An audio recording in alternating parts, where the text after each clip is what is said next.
ரன்வீருடைய படம் ஃபுல்லாகவே இப்படி பல சம்பவங்கள் ஹிஸ்டாரிக்கலாக என்னென்னலாம் உண்மையாக நடந்தது, டெரரிஸ்ட் அட்டாக்லாம் எப்படி நடந்தது அப்படின்றத அந்த சம்பவத்தை கதையோட கனெக்ட் பண்ண வரும். இந்த 2 பாயிண்ட்டுமே எனக்கு ரொம்ப சிமிலராக இருந்த மாதிரி இருந்தது.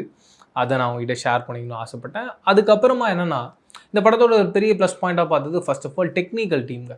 Cinematography, makeup, editing, music, SFX இது எல்லாமே பயங்கரமாக பண்ணியிருக்காங்க. அது வெறும் வார்த்தைகளாக நான் சொன்னால் உங்களுக்கு புரியாது. நீங்கள் படம் போய் பாருங்கள், அந்தளவுக்கு எஃபெக்டிவாக இருக்குது.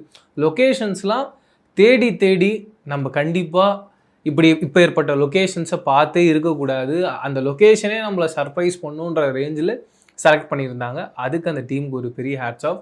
மாதவனுடைய லுக்கை பார்க்கும்போதே தெரிஞ்சிருக்கும் மேக்கப்புக்கு எந்த அளவுக்கு மெனக்கிட்டு இருக்காங்கன்னு. நான் சொல்லி தெரியணுன்றதில்ல, அந்தளவுக்கு பயங்கர பியூட்டிஃபுல்லான ஒரு எஃபர்ட்டை கொடுத்துருக்காங்க. இந்த படத்தில் நடித்த ஆக்டர்ஸ் பெஸ்ட்டானா கண்டிப்பாக ரொம்ப சின்ன போர்ஷன்ஸ் தான் வராரு மேடி. எனக்கு மேடியோட பர்ஃபார்மன்ஸ் தான் ஃபஸ்ட்டு பிடிச்சிருந்தது, பயங்கரமாக இருந்தது.